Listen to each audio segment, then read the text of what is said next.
Hey guys, what's going on? And welcome back to some more iRacing.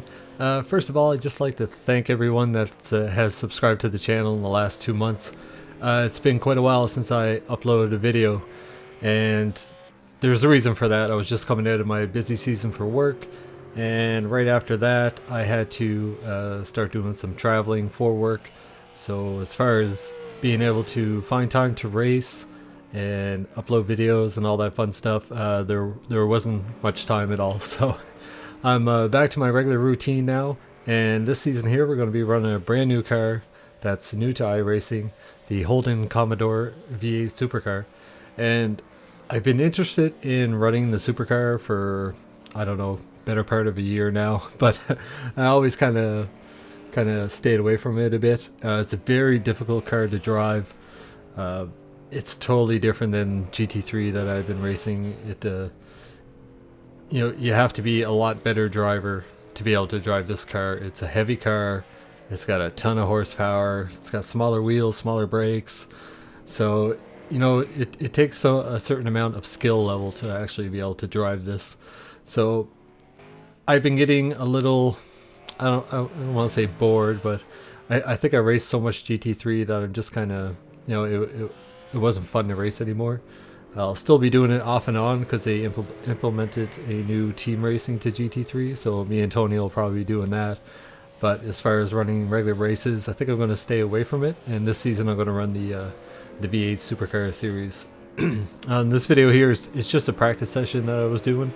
I didn't have much time to practice before the actual race that I did last night, and I'll be uploading that video sometime this week, hopefully earlier than later. So I got minimal practice time. I did hit some good laps. I was hitting 134.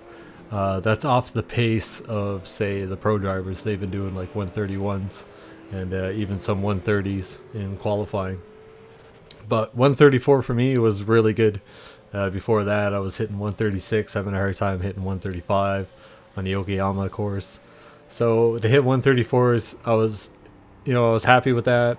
I was running clean laps. I was able to stay on track. So I was getting ready to race, and I wanted to get a race in this week, so I didn't miss a week of the season. So that's what this video is, pretty much just the practice race. And like I said, I'm really, really excited to be driving this car, and even more excited that Tony has also decided to drive this car. He was not a huge fan of the Ford Falcon when it was out, and there's not much of a difference between the Ford Falcon and this one here. I mean, they moved some stuff in the car. The gas tank is closer to the center of the car. They moved a lot of things closer to the center of the car to make it a little more stable, but it's still a very difficult car to drive.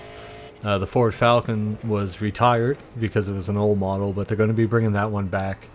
I'm not sure if it's next season, but they're going to be bringing it back, so they'll actually have the Ford Falcon and the Holden Commodore to race, in the V8 supercars.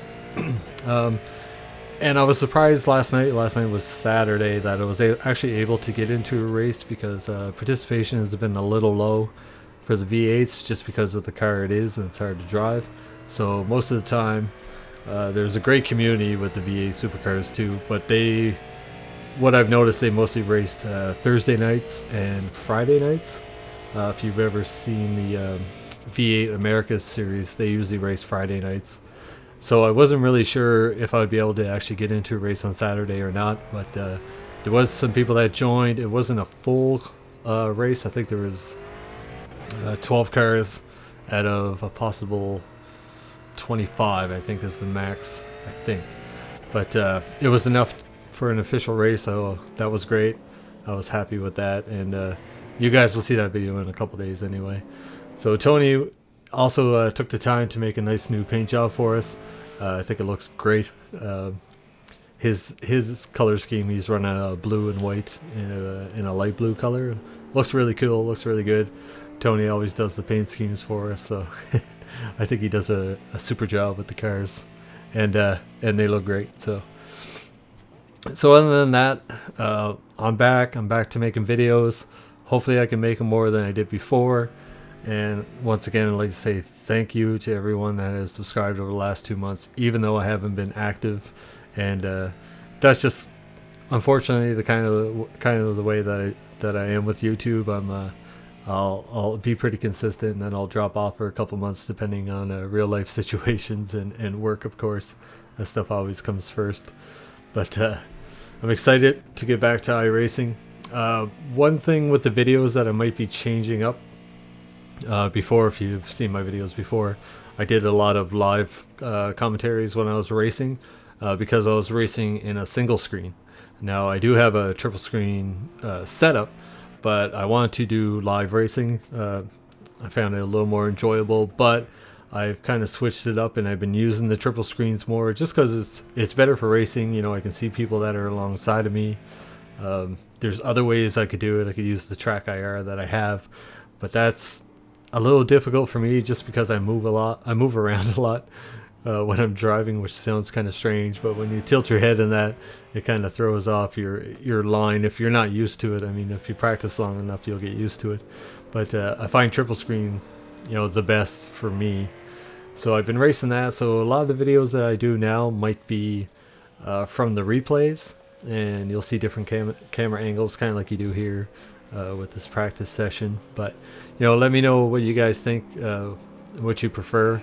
I got no problem with going back to doing a single screen and doing the live commentaries. I always find those fun because you get our reactions while we're racing, and sometimes it can be a little hilarious. So let me know what you think about that, what you'd rather see, or even if you know you want to see it mixed up, I can do it both ways too. So that wouldn't be an issue at all. So anyway, guys, I want to thank you for coming and watching the video. I hope you enjoyed it. I'll cut it up a bit so maybe you can see more of the racing with racing some of the other opponents, or with Tony in it. I'm not sure what I'll do. I'll mix that up later on. Thank you guys for subscribing. If you want to follow me on Twitter, all the links are in the description. If I'm not active on the videos, I'm usually active on Twitter. You guys can ask me any questions you want there. And I do have a few friends that are new to iRacing, so I was thinking about maybe doing a beginner's series just to help some people out, how to get, you know, on the track and get used to iRacing. So if you would like to see that, I can do a couple of things for that. I'm sure you can find other videos on YouTube about it, but you know, if you're interested in it, I got no problem with doing that. Show you how to advance in your classes and things of that nature. So anyway, guys, thanks a lot for watching. I hope you enjoyed the video, and I'll see you guys next time.